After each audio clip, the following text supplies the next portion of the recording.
It's no surprise to anyone who watches this program that years ago I became a big fan of Salvadorian President Nayib Bukele. El Salvador for so long had been just the butt of jokes, or a place where sorrow emerged out of death and warfare and gangs and destruction. MS-13 got their hold in El Salvador after growing in prisons in Southern California. After those prisoners were deported, they found a very permissive environment in this small Central American country. And so they became almost as powerful as the government. Neighborhoods, streets, businesses, transport, all run by the gangs. Gangs and violence certainly have impacted other countries in Central America, and many of those are still dealing with the challenges. But what you see in El Salvador is victory. Somehow, President Bukele was able to marshal the spirit of this nation to fight back. And now the prosperity is evident. Not only has El Salvador been deemed the principal and leading security partner for the United States when it comes to the deportation of criminal gangs, they've also invited more tourists as the State Department has lowered the travel advisory. They've embraced Bitcoin as a form of legal tender in the nation, and the future is as bright as ever. We now will review the history of this country, the present challenges and operations that are ongoing with the United States, and a future that seems bright in the land of the everlasting wave and the eternal smile. El Salvador is indeed at the center of all discussions in the world regarding so much important news, and we are joined now by the Vice President of El Salvador, Felix Ulloa. Mr. Vice President, it's so good to see you again. With El Salvador being at the center of so much international discussion, I wanted my viewers to get a better sense of the rich history of the country, of the culture here, and maybe if we could just start with you telling me a little bit about what El Salvador was like when you grew up and how it's different today. Thank you, Matt. Thank you for having me. It is a pleasure to talk to you. And of course, speaking of my own country, it is not an honor, but also a pleasure. Well, as you know, El Salvador is the little and smaller country in the Americas. But in spite of the small territory, we have had important roles in the historical process. We led the process in the independence from Spain in the 18th century, and then we became one of the first republic to exporting coffee in the 19th century. In the 20th century, we also led some different, let's say, special issues that led the country to move forward and presenting as a new state, leading aside and behind all the feudal way of our historical process. We became a republic, modern republic, in the 1950 with a new constitution. But then we suffered a civil war in the 80s.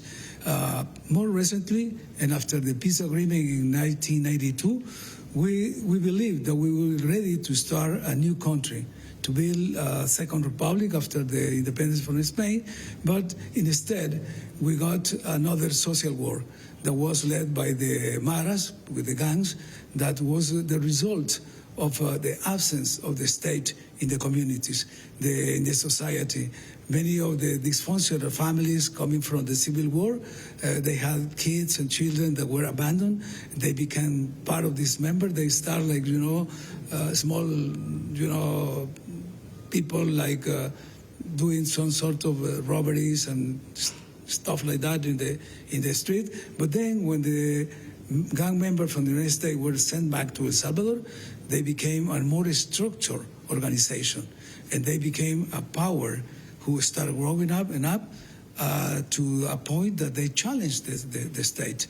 They control the community, they control the life, the daily life of the person in the community, and that was the worst part of the recent history in our country, when we suffered this pandemic of the gangs over 30 years.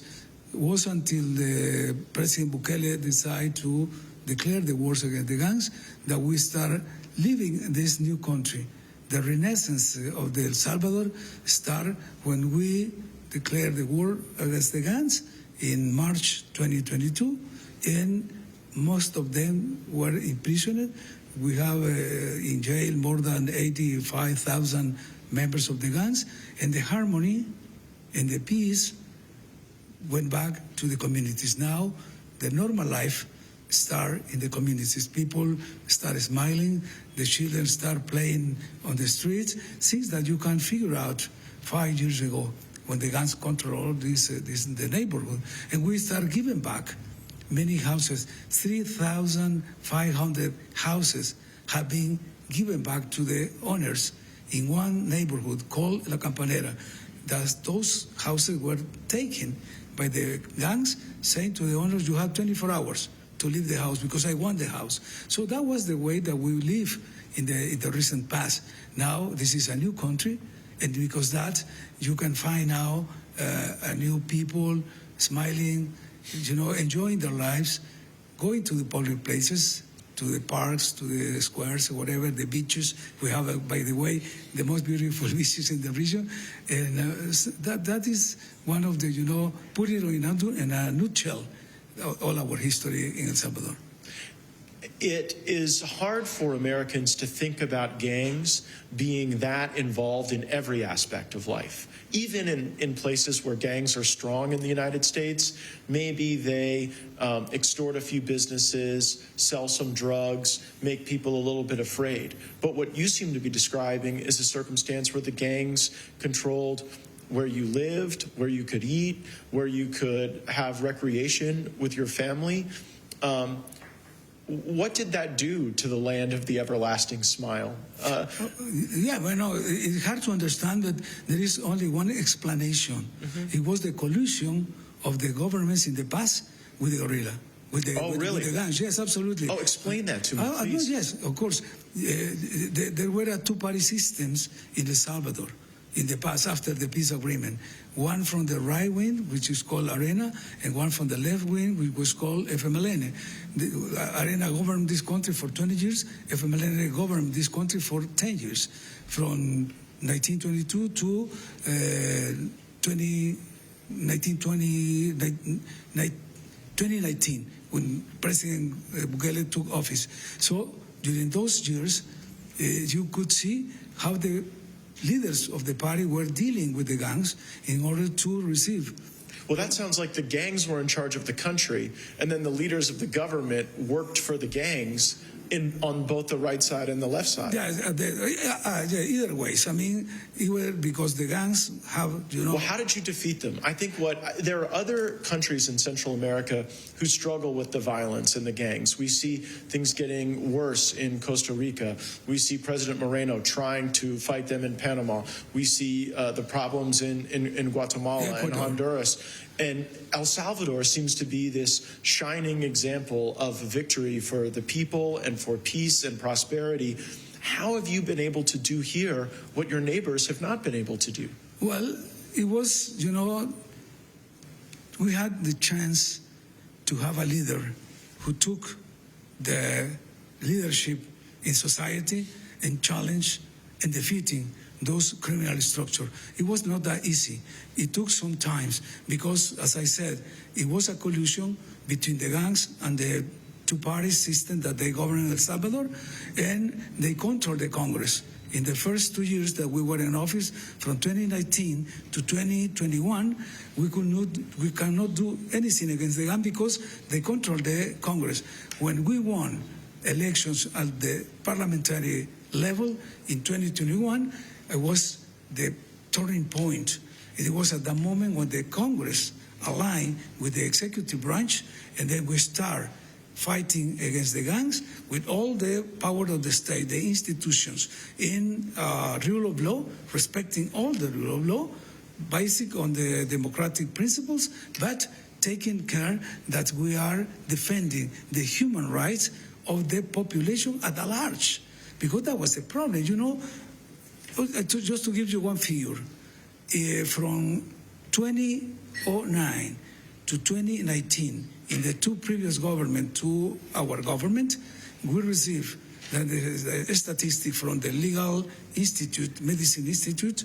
The chief was 41,000 killed Salvadorians in 1 decade, in 10 years. So With that was 41,000 people 41,000 dead because of the gangs. Because of the gang, killed. We don't talk about disappears, rapists, extortion, all those crimes. Just killed that were reported by these legal institutes. So that was the country that we received. So the first challenge from President Bukele was to defeat the gangs.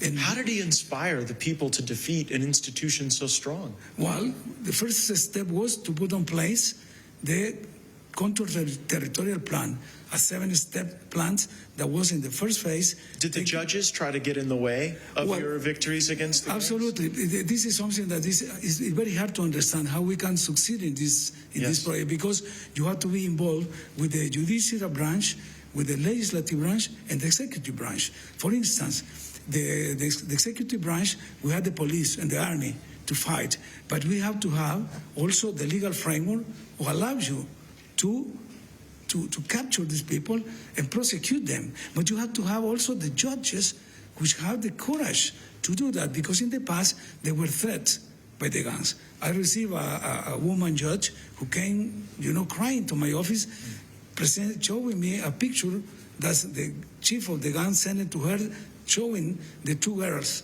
two daughters of her in the school. He sent it to the judge like a threat, and saying, if you judge me or you condemn me, I know who your daughters are in the school. So that judge... Did you share that threat with your family? I know, well, absolutely. We are, everybody in El Salvador were under this threat. No one sector was free of them. The issue is that... Did you believe them, that they would kill absolutely, your family? When she showed me that, I believe that, because it was a common history that we heard elsewhere. There was the same issue, the threat of the gangs, the collusion of even the police was infiltrated by the gangs. So the problem was, how can you deal with that at that moment if you don't have the proper response from the government? Because the government was in collusion. That's what I'm saying. They have, a pact with the gangs. That it was well known, because even the OAS came to El Salvador, to bless the agreement between the gangs and the government. So there were no way for the people.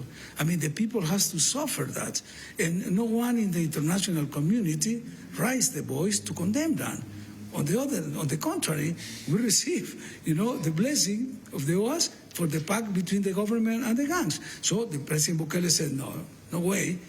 This is... Wait, you believe that the international community, in some iterations, actually wanted the government working with the gangs instead of against the gangs? Well, that was something, that was an approach.